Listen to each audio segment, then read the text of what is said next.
This is the 20th season of Bass Talk Live.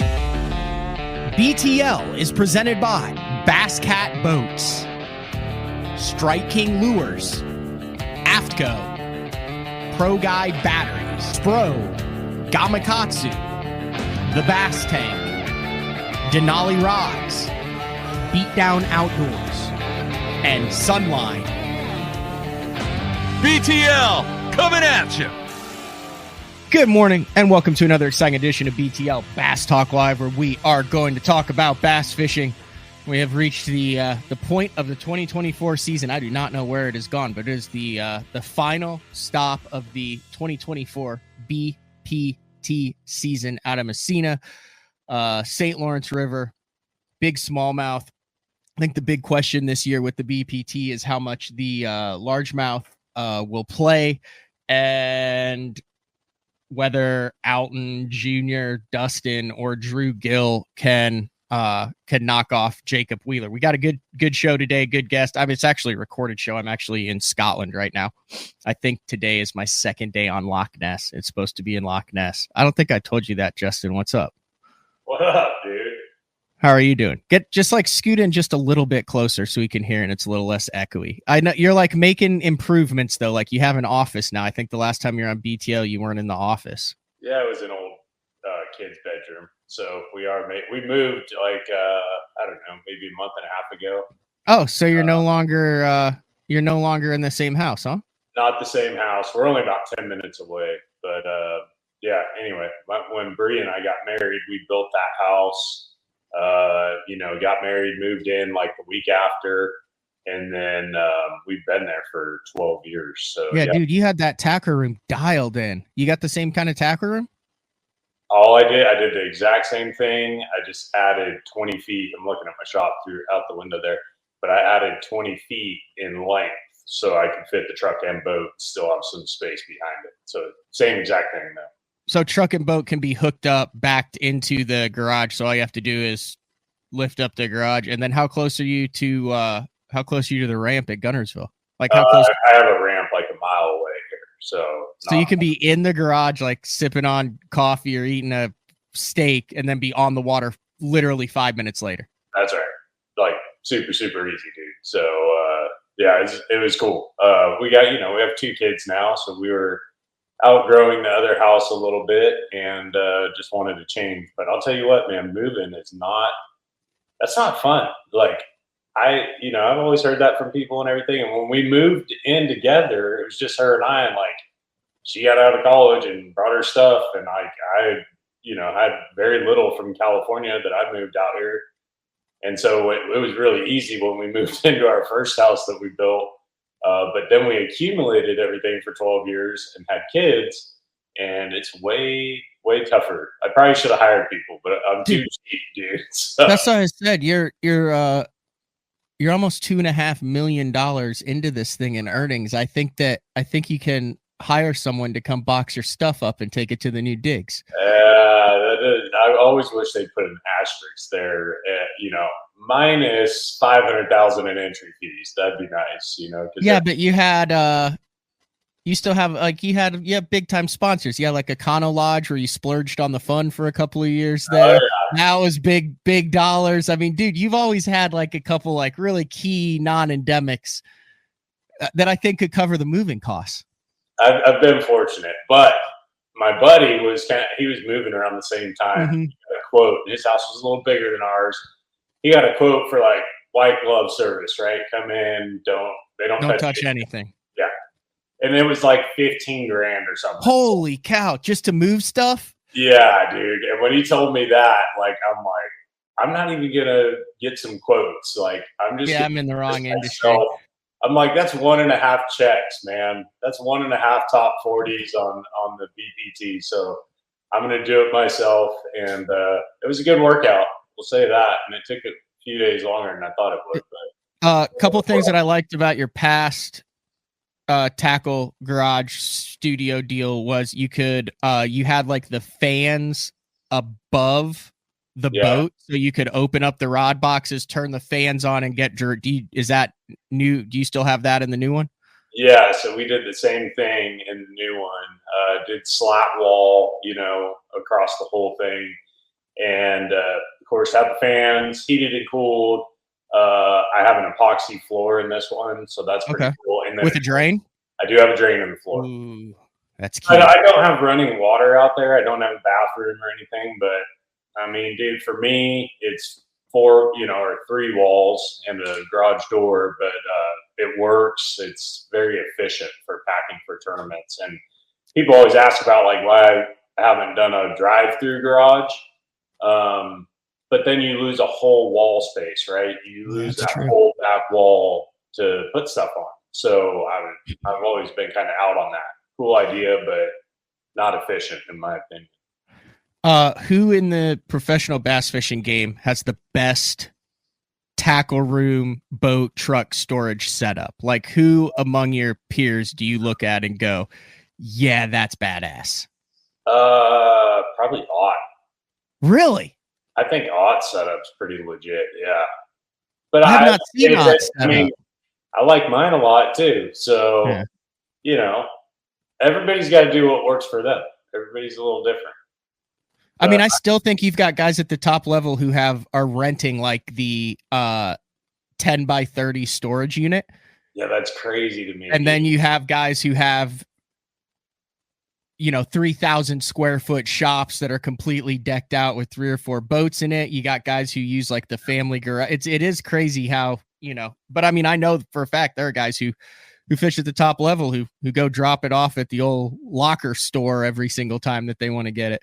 Yeah, that would be tough for me, man. Like, I really got to have my stuff close. I got to have it dialed in. I can't even hardly go fishing unless my shop and everything is clean.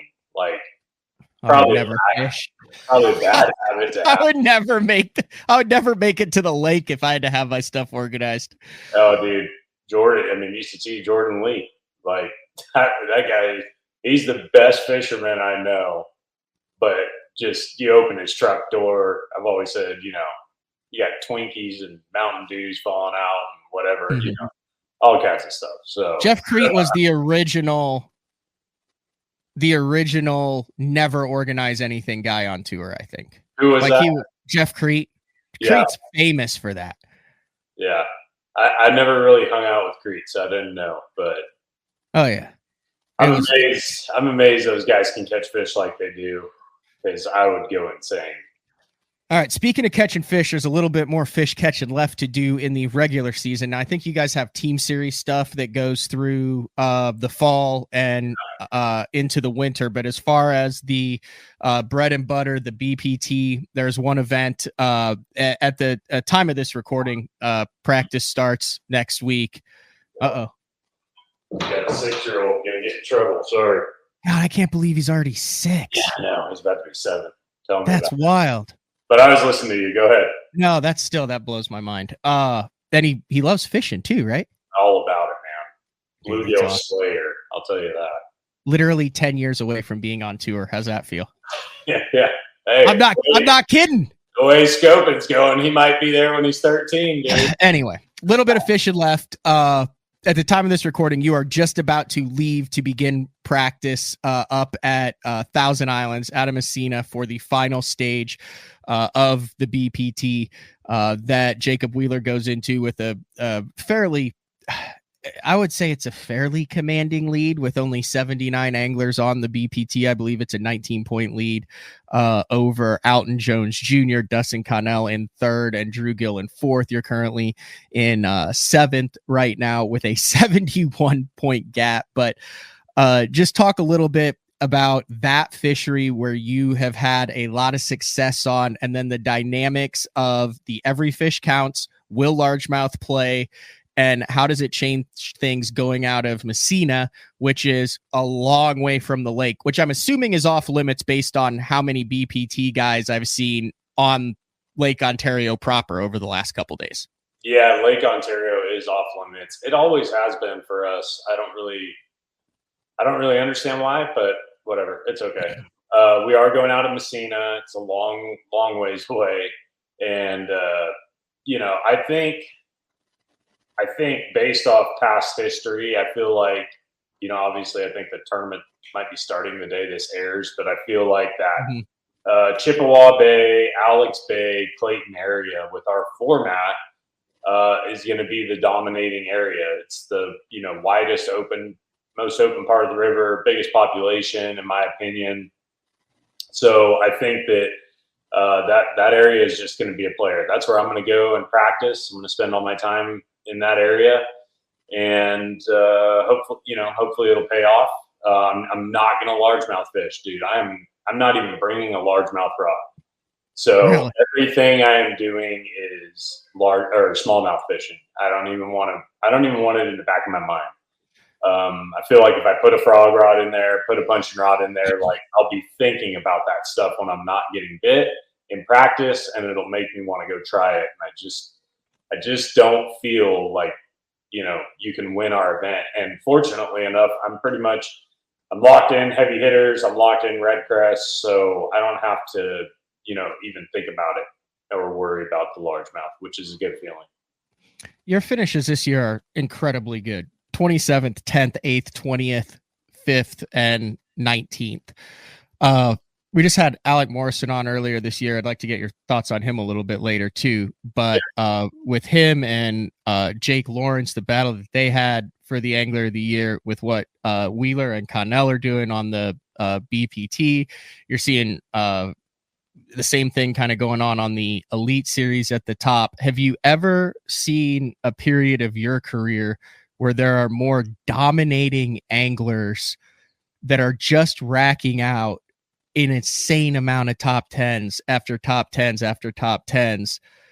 It seems like, man, if you're not in contention to win every single week, you have no chance at Angler of the Year, which used to be consistent, make cuts, couple top 10s, have a shot to win one. Now, man, you got to be like top 3 every freaking week, it seems. Do you feel that? Yeah, I mean, I feel like Wheeler, kind of started that trend over the past few years. And, Jacob is whatever, 31, 32 now, whatever he is. And now you got the young guys, that are coming up, and they're seeing that, and they're just getting better, learning how, he's done it, he's doing it, and they're picking up at that at a, really young age. And dude, I mean, it's a thing too, where they understand the technology better than everybody else, and they're constantly using it, rightfully so, and I'm not saying anything bad about that. They just understand it better, and they can beat everybody pretty badly every week with it. And until everybody else catches on to what they understand about the technology, you're going to have that, those few groups of guys that are just going to be dominating. I mean, you're right there with them. You have not, I think, outside of might be the oldest one now. Yeah, you might be the oldest one, but I don't know if you're looking at your stats, but I think you have one finish below 40th in the past 2 years of competition. And that includes heavy hitters, Red Crest, the BPT, and the invitationals.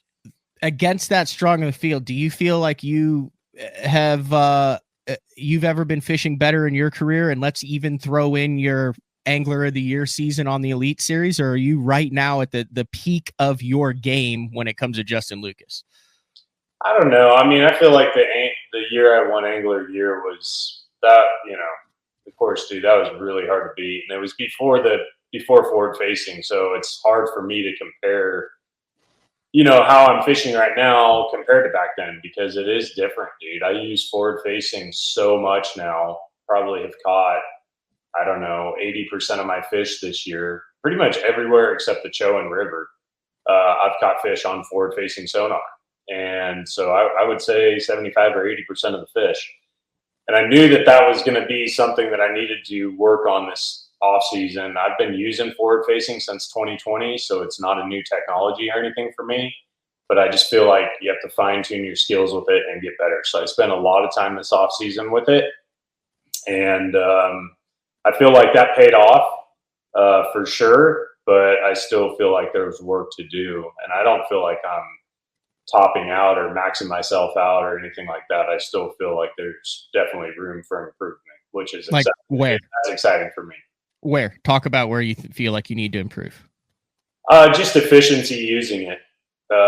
Efficiency, practicing, just all that stuff, right? Like showing up to a body water, getting it dialed in quick, using technology, forward-facing technology to see what the fish are doing, and then maximizing practice to find the most amount of spots so that you never run out of anything in the tournament, pretty much is the deal. Not saying I agree with it all. I'm just saying that I got to use it, in that way to continue to get better with it. How good are the best in the world with it?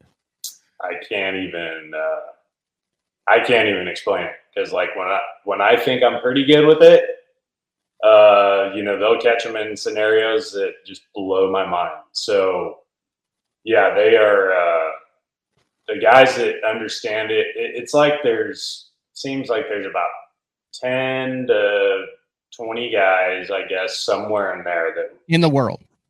Yeah, in the world that truly, truly understand it, and you're seeing it. They kind of hang out with each other too, which is even more dangerous. Yeah, I guess. I mean, I think they do. I don't really know. I don't know, dude. You see what happened at the Invitationals? I hang out with Chris and Bobby Lane, so I'm. I hang out with, two of the most. That is dangerous. The last time I saw them together, Chris was trying to catch a rabid raccoon with a pool skimmer. That does not surprise me. And he caught it and then didn't know what to do with it after that, but the raccoon was not a happy camper. Yeah, I hear you.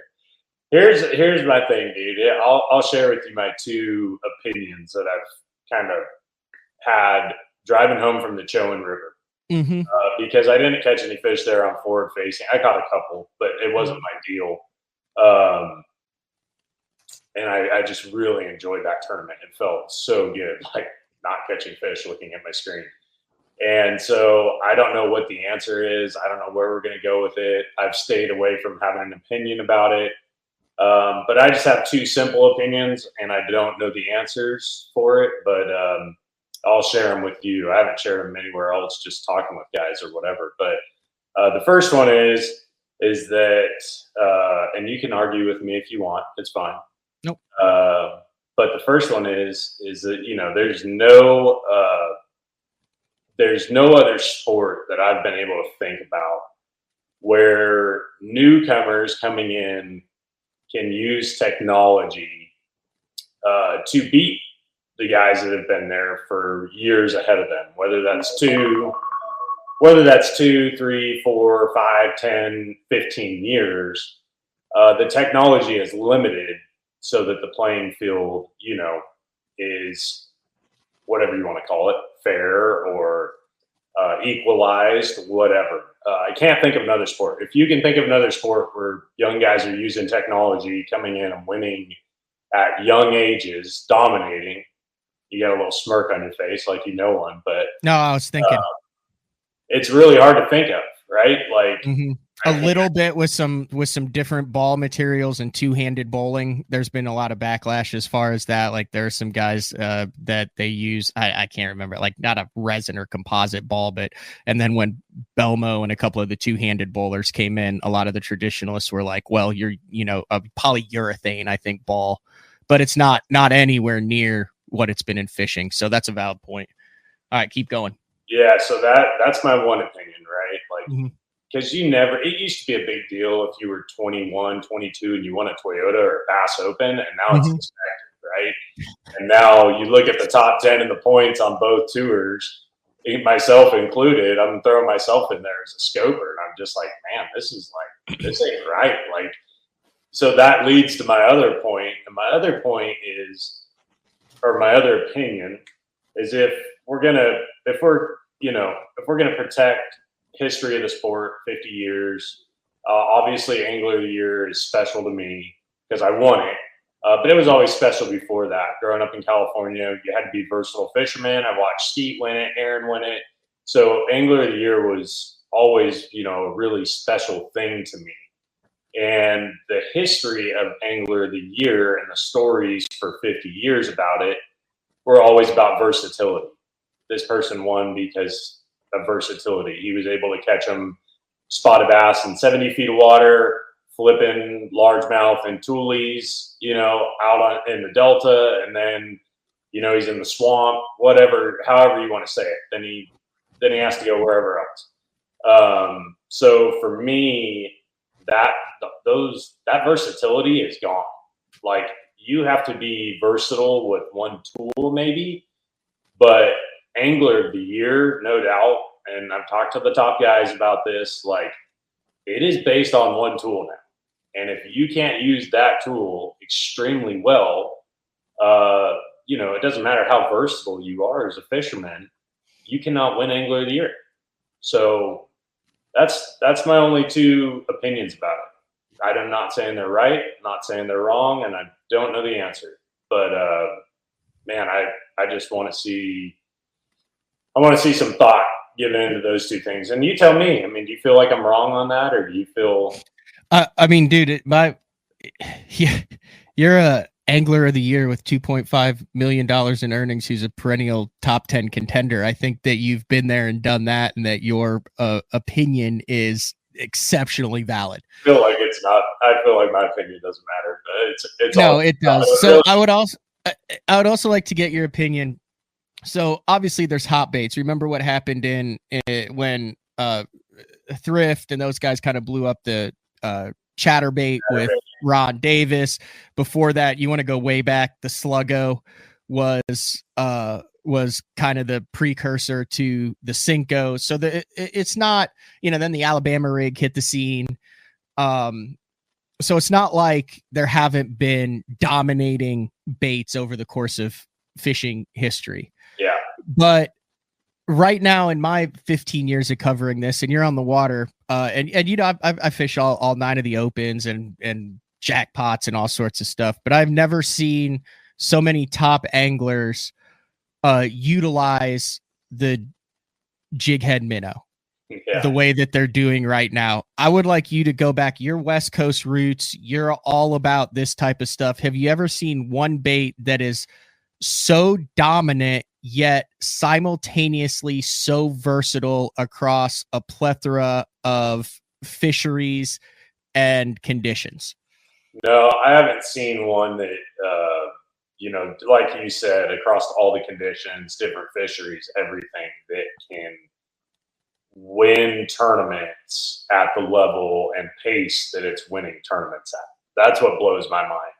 Is it doesn't matter if it was Table Rock Toyota Championship this last fall, Toledo Bend, wherever you go, it seems like that thing is going to be a player. Like, I made the mistake, of not having it with me. I went to the Chowan.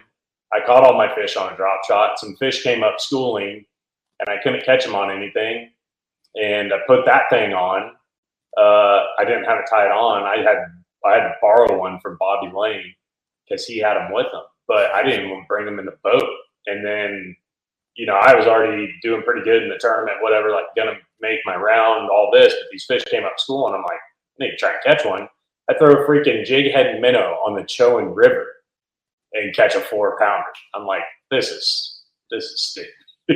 But why is it stupid? It's the most effective technique. Is it just because of how it looks, or what makes it stupid? Because no one said this is stupid about a chatterbait. No one said this. Well, the Cinco people were trying to wrap their head around, but I mean, it seems like guys have either completely embraced it. You take an Alec Morrison, Jacob Wheeler, or you have guys that are like, really? We're crappie fishing now? No, I mean, dude, I've caught so many fish on it this year. It's ridiculous. But there's just like, there's nothing that I feel when I do it. To be honest with you, there's nothing that I caught 37 pounds at Santee Cooper on it, dude. Mm-hmm. For 5, I had 6 for 42, whatever. Like, the best day of fishing I've ever had on it. And then I look back at my second best day of fishing 11 years ago at Lake Fork when I caught him without it, and I had 35 pounds. And in my mind, I'm like, yeah, I'm more proud of I'm more proud of the 35 pounds without scope than 37 with it on a minnow. Like, I mean, obviously it catches fish. I have to do a job. I have to feed my family. Yeah. So I am not gonna not use this thing. I'm not dumb. But when I say it's so stupid, it's just dumb. Like, dude, it's so dumb that the most simple thing ever never used to be a thing for bass, and now it is. Is that not the way it's going though? I mean, as long as there's a unit, as long as there's forward facing sonar in tournaments, will that be the king? I mean, dude, we're just getting into this thing, and I had Wheeler on earlier this year. He talked about the curve of the peak, and he thinks we're still 2 years away from the minnow peak. I think we're seeing the drop shot actually on the downturn now. I can't tell you how many guys I've interviewed that have been like, dude, they hate a drop shot now, which is crazy to think of. But I mean, most of those are the minnow guys. But I mean, this thing is like here to stay. Your title sponsor just came out with the drip minnow at ICAST, and if you were at ICAST, I mean, wasn't it Minnow Central and Jighead Central where you had guys going, "Oh, look at the lead on the shaft." Oh yeah, I mean, yeah. It's here to stay as long as forward facing is here, and it's a technique that honestly I look at and I watch how fish react to it now, and I'm like, man, I probably could have caught some fish, especially on TVA on ledges and stuff, like letting this thing sink to the bottom and shaking it slowly back. I could have caught some fish on it, but yeah, it's just I don't know, man. It doesn't. I would just I would rather catch them on top or flipping or whatever. Like, I just am very thankful I got to experience professional fishing before forward facing, just to be a part of that and everything, because it has changed now. And you have to be, like I said, I don't care what anybody says. You're saying it based off the points and the top tens of all these guys and everything. You have to be a very good one-dimensional fisherman right now to compete. There's no versatility. Do you think, and we'll put a bow on this, because I feel like we've had a healthy discussion here, not like a controversial discussion, just a healthy discussion about it. Yeah. Do you think you will ever compete in an era where there will not be forward-facing sonar again? Man, I have no idea. No idea. If there were some tournaments that had no forward-facing and I could sign up, I probably would, but I don't. Like I said, I mean, I don't know what the answer is, dude. I can't sit here. I've acted like I knew an answer plenty of times before and proved myself wrong, and so I don't have an opinion for an answer. But I think it is. I think it's healthy for the sport to not forget where 50 years, where we're at after 50 years, because the last 4 years are totally different than the first 50 or whatever it was. So that's all. I mean, dude, I loved watching Skeet Reese win at the James River throwing a crankbait around docks. Like, that was really cool. Mm-hmm. It was really cool. So yeah, but that's what I grew up watching. Yeah. So maybe I'm different, and I'm 30. Maybe there's a 15-year-old out there that just can't get enough of Alec Morrison shaking a minnow and Wheeler throwing the 16-year-old like watching Skeet Reese throw a crankbait around docks, and he's thinking that's stupid, So all good. Like, I think this was a good discussion. Hopefully nobody, I'm not trying to make anybody mad. I'm just saying a couple of my opinions. I think they're fair. But like I said, I don't know the answer. So, like I said, I know you have a haircut to get to before you head up there. So we're gonna go straight through for the next 10 minutes, and then take a break, and I'll come back and kind of digest it. But you just finished up ICAST. I talked about your kind of foray into the non-endemic world of sponsorships. Skeet kind of dove into this a little bit. I thought he had some very interesting points with it. But in your opinion, coming off of ICAST, as one of the top sponsored anglers in the game, I'm hearing a lot of people saying, "Oh, this industry, everyone's at everyone's throat. There's industry fatigue. It's all based on controversy. Tournament fishing is going downhill." What's the deal with that? What's your vibe? and where is our sport as a whole, not just individuals or leagues, in your opinion, as a veteran angler now? I'm glad, like I said a minute ago, I'm glad I got started when I did. I think it's a really, I don't know if it's a harder road, because it was hard when I started, and it was hard for everybody to make it then. It's just a different road now with the cost of expenses, the amount of people doing it. So sponsor dollars get spread out all over the place. It's just a different time, man. I got started, I think this is my 14th or 15th year. So it's been a while. And I don't know, my opinion, I feel like I don't feel like I can change anything.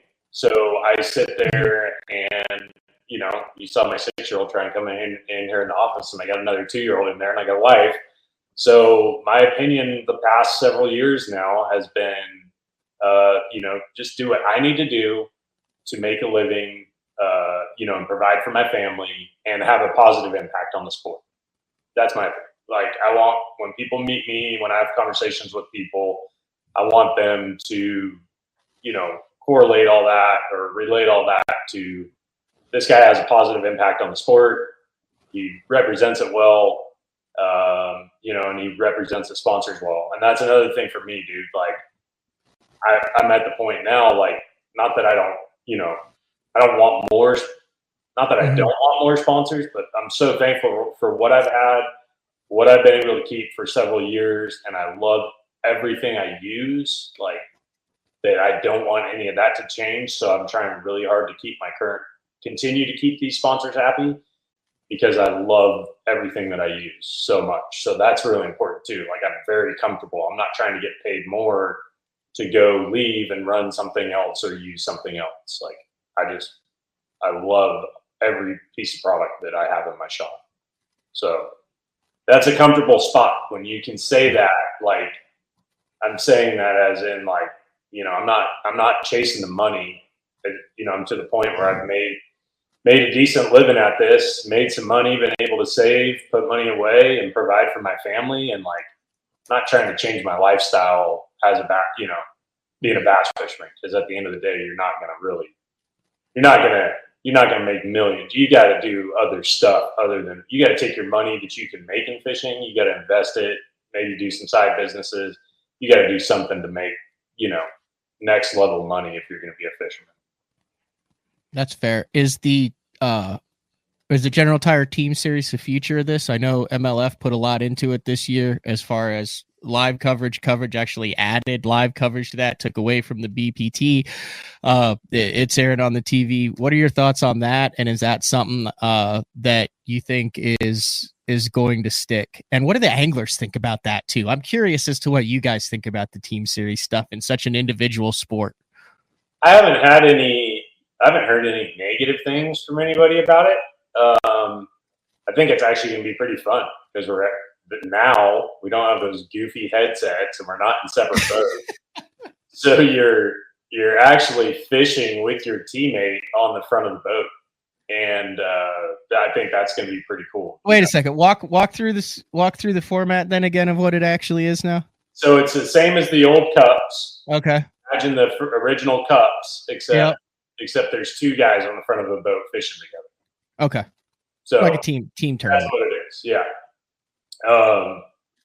But man, that's one more thing I'll say about forward facing, dude, is, like, are we going to stand up there like every guy when I drive by Guntersville, or every boat, there's two guys standing on the front of the boat? No, dude. So I fished the Bass Nation Regional at, you're good to go for Champlain. Like, you don't have anything left on that, right?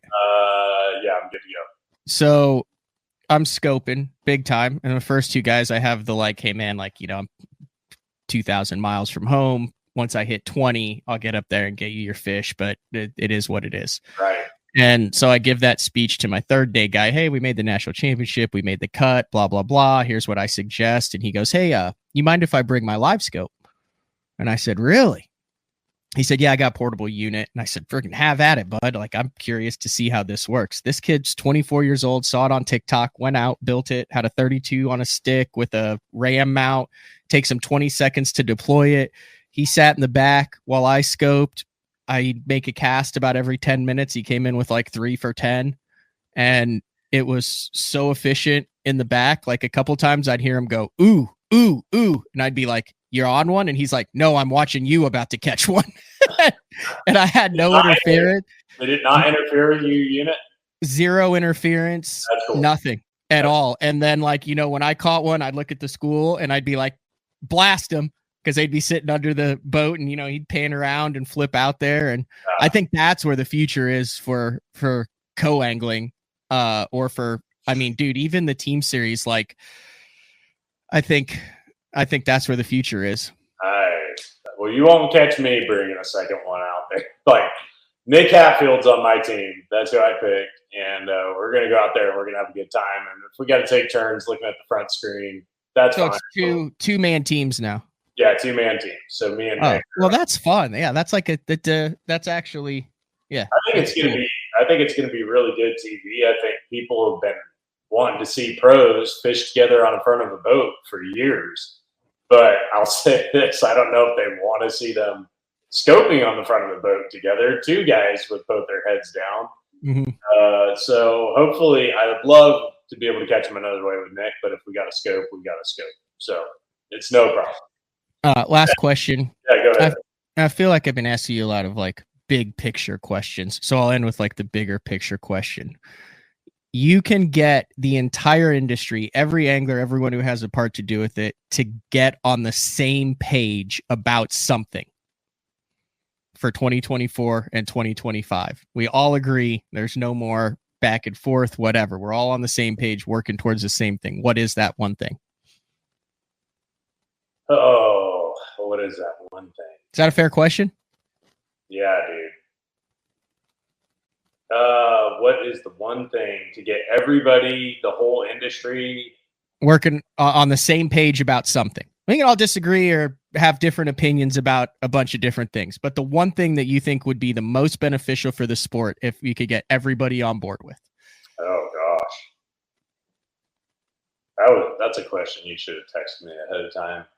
Have I ever texted you questions ahead of time? I haven't, but that's a strong one. I might ask that to everybody now. Dude, I don't know. I mean, at the end of the day, I would love to see, you know, one tour. That would be probably my main thing. I would love to see there be one main professional tour, like every other sport for the most part. But I don't know if I'll even be around, you know, or like if I'll still be fishing by the time that happens. Who knows? You're not going to Rick Clunn it? It would be cool. I'm not Rick Clunning it. There's no way. There's no way.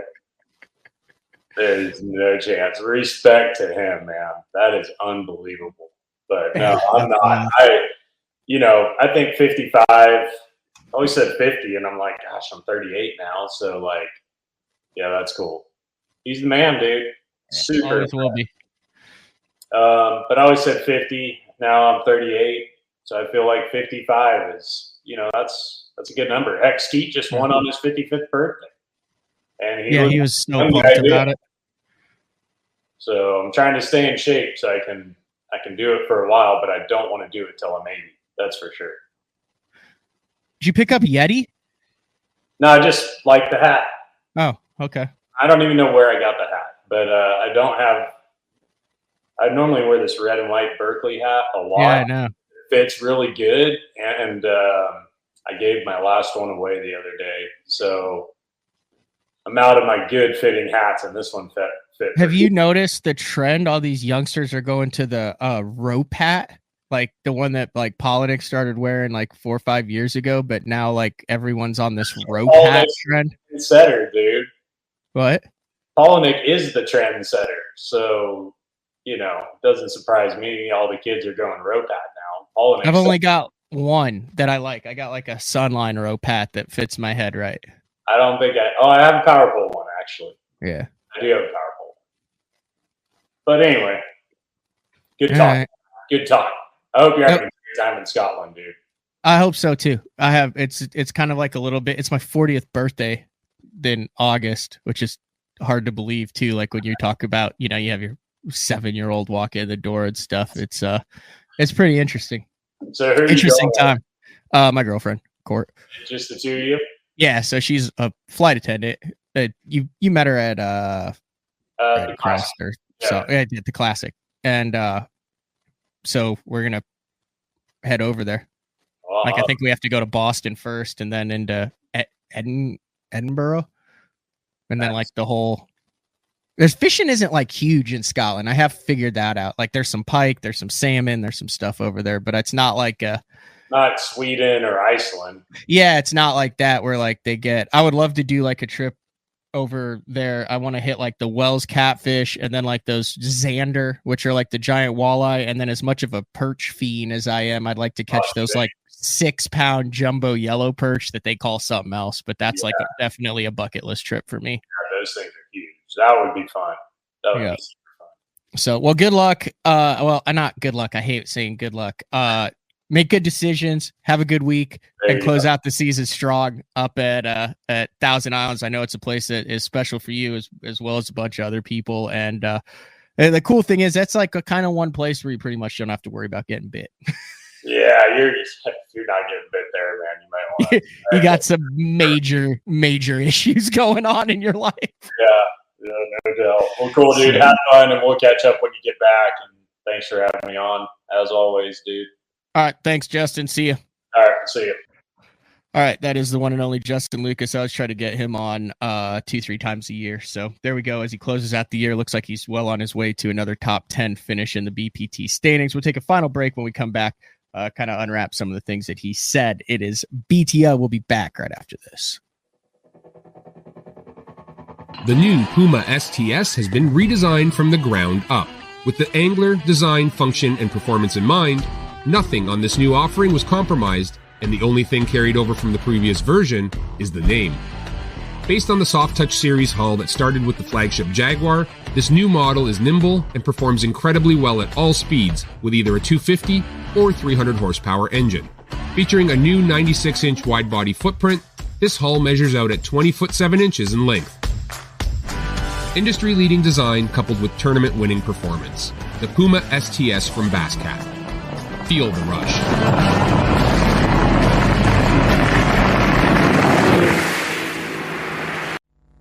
Your early morning mentality is your every hour mentality. All gas, no brakes. Focus, purpose, power. Destined for the water, but confident everywhere else. A calming buzz before the storm, the truth of nature itself. You can't catch lightning in a bottle. There's a limit out there, but it's not with your gear. Unrelenting power delivery.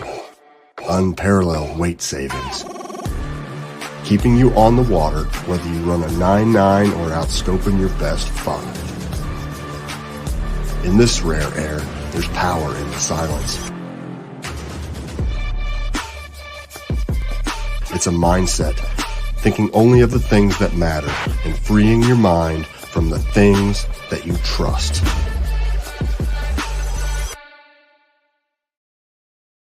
Get the best patterns backed by tournament data. Start by finding the best 10% of your lake. Know exactly what to look for and what to throw. After that, just put them in the boat. Try the Deep Dive app today. Look at that beast right there.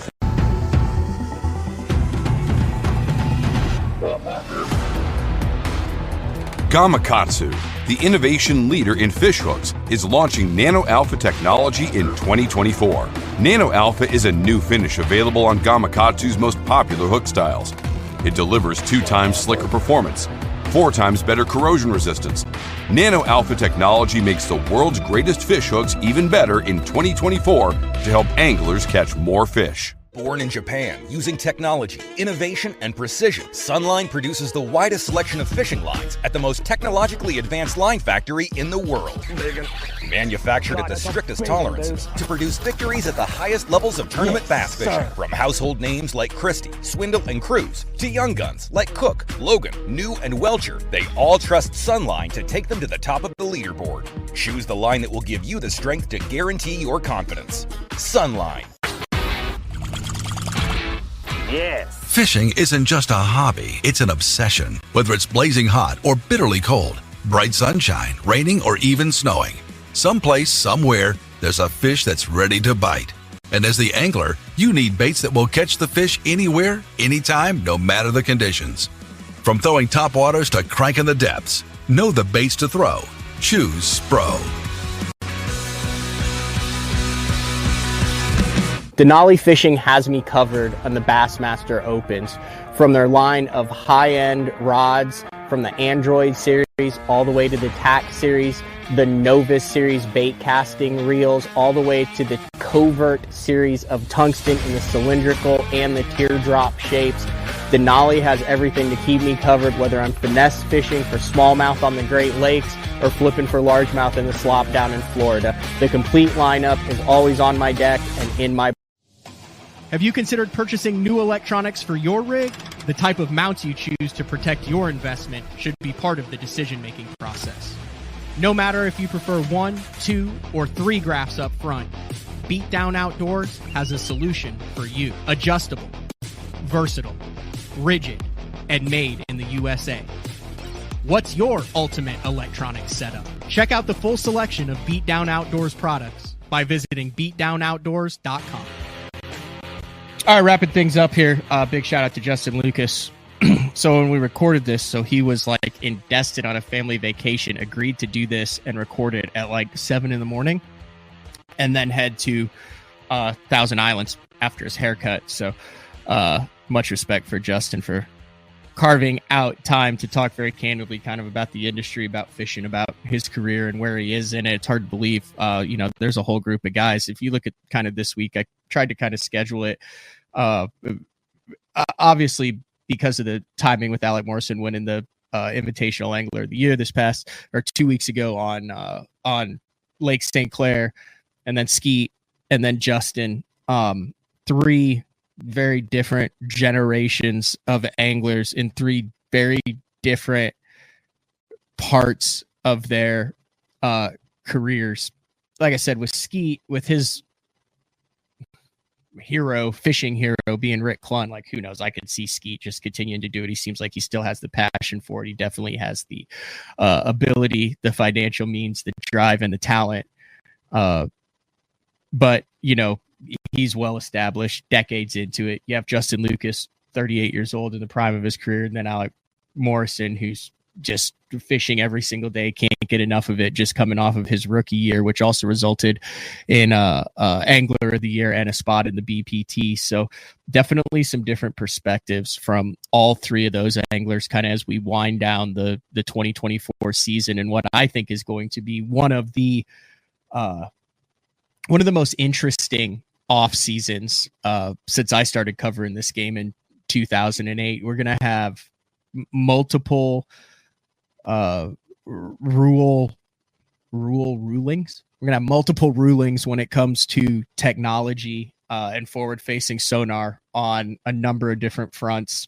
It'll be very interesting to see what Bassmaster does, what MLF does. Right now, I would venture to say there's a little bit of a poker game going on, because one of the ways to differentiate yourself is to do the opposite of what the other main organization is doing. So I don't know, who has to show their cards first. It obviously has to be done sooner rather than later, because you have a lot of logistics as far as the companies being able to manufacture and have out what will be legal in 25. How far does that trickle down go? Does that go down to the nation, the opens, and obviously the elite series? But then on the MLF side, if they do anything, or even if they don't do anything, is there anything that goes all the way down to the BFL level? Then you also have to throw college and high school into there, because I mean, you have a collegiate angler that's fishing in the Bassmaster Classic now, so a lot going on in this off season. Skeet was very candid this week when he talked about the shift in tackle sales, in rod and reel sales, going from 70% bait casters to 70% spinning rods over the last couple of years. I know, Gamakatsu coming out with the Horizon heads. There's been definitely, a shift in hooks and jig heads and baits. And I don't think anyone actually knows, where this is going to happen. And then, you've got, Alec and Drew Gill, or these guys who are going, yeah, well, it's a natural progression of the sport where you have, instead of 6 different styles of crankbaits, you'll have 6 or 7 different styles of minnow, 6 or 7 different styles of all these. And it's the same thing. It's just, you're going to be spending your money on different stuff, and it's an adapt or die. And the goal is to go out and either catch the most weight possible or the biggest 5 possible. And if these are the tools that we have to do it, why wouldn't we do it? And, we are not using what we used in a man's jelly worm and a jitterbug anymore. Like, that stuff all transitioned into more efficient, more effective baits. And now that we have the technology to see where these fish live, as opposed to where we thought they lived prior, well, of course your tactics and your techniques and lures are going to change to target those fish most effectively. So not right, not wrong, not an argument, just a discussion. That's what I hope we bring to the table with Bass Talk Live here, is a intelligent discussion that brings the fans that this sport means so much to, and the anglers who make a living at the game, and the industry insiders who kind of make the whole thing revolve. That's all I'm shooting for. And I greatly appreciate the candid and the time of all of these anglers as they travel around the country to jump on BTL for an hour and a half, 2 hours, and kind of sort it all out. So that's all we got for today. Big shout out to Justin Lucas. Thanks for jumping on, all the other guests over the past couple of weeks. We'll talk to everybody later. See ya.